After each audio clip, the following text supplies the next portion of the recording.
So when I first heard about The Mandalorian back in late 2018, I was pretty excited for it because I always wanted a live action Star Wars series because I loved Clone Wars so much and that was really good. So having a series that Star Wars canon and having that to be live action was something really excited for me. And when it came out, I was not disappointed. I was completely blown away, and it was such a good show. I mean, Jon Favreau and the team did a terrific job with this. It's just a really good series. And it was so great because of Baby Yoda. That's it.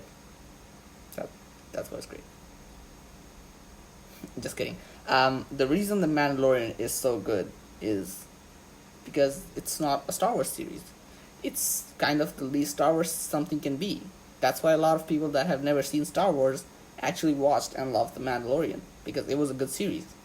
Star Wars is basically a space opera, right? The premise of the movies are basically magic force wielding space wizards with laser swords and alien spaceship dogfights and stuff like that. It's pretty crazy. Now, when I say being Star Wars, I basically mean how much lightsabers and giant explosion battles there are in a certain form of media. Now, being Star Wars isn't necessarily bad. Like Clone Wars has a lot of lightsabers and battles, but it's used properly.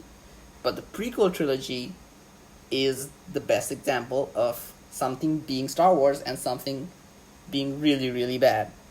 Because it has the most lightsabers, it has the most Jedi, it has the most explosions and battles, and it sucks the most. It's just bad cinema. So when The Mandalorian came out, the thing that surprised me most was that there were no massive explosion battles, or a bunch of lightsabers flying around. It was just about a bounty hunter making his way through the galaxy.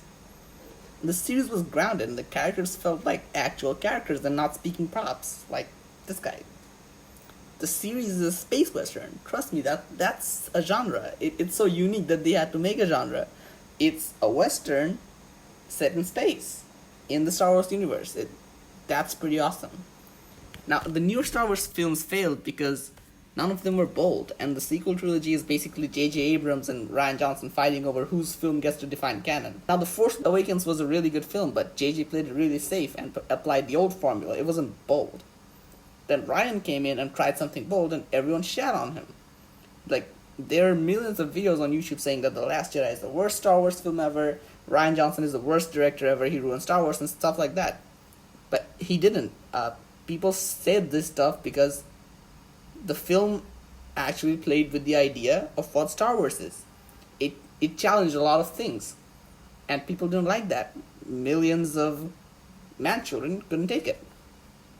But The Mandalorian tried something bold without offending millions of people, which is a really awesome feat.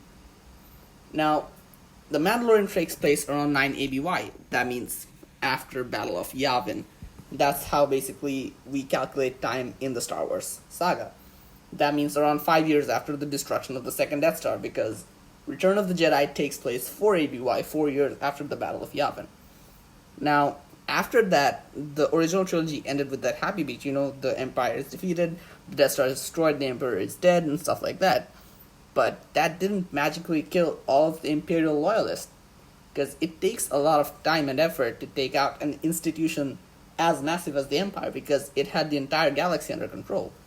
So there obviously was a power vacuum in the middle.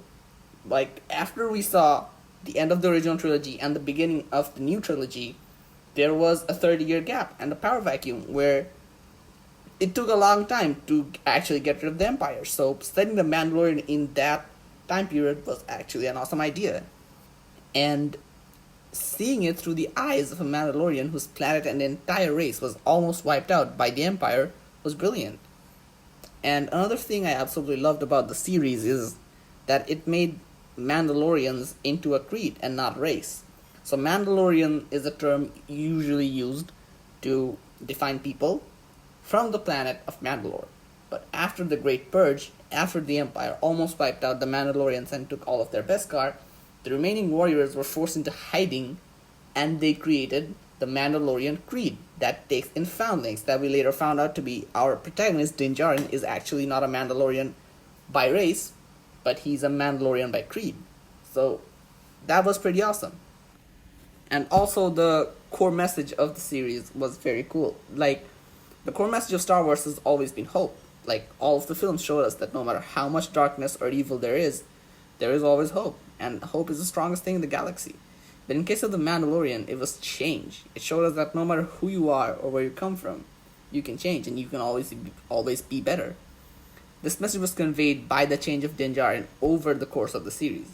And also it was quite literally shown in an episode where we saw IG-11 turn into a care droid for Baby Yoda instead of an assassin droid, which was, I think, a funny way of showing it. And also I loved the character of IG-11 because Taika Waititi voiced it, and that was awesome. And going back to the theme of change, at the beginning of the series we're shown who Mando is. We're shown that he's a silent, ruthless bounty hunter. He starts the series by literally chopping a guy in half and beating the shit out of a cantina full of people. And he takes his prize. We're shown that he does not give a shit about anything else other than his bounty and sticking to the guild code. But everything changes after he finds Baby Yoda. The child is his first target that makes him abandon his guild code and makes him want to be a better person. And for the first time, he saves a life instead of taking one. And later on, he ends up saving an entire village. It was things like these that really impressed me. We actually watched Mando grow. We actually saw character arc, and that was incredible. Also, the fight sequences in this series was just amazing. There was actually some awesome choreography and stunt performances and very little shaky cam. You actually got to see the action. You actually got to see what was happening. And the CGI was just incredible.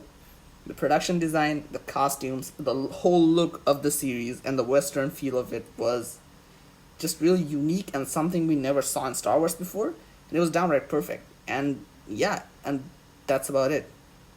That is exactly why I love The Mandalorian.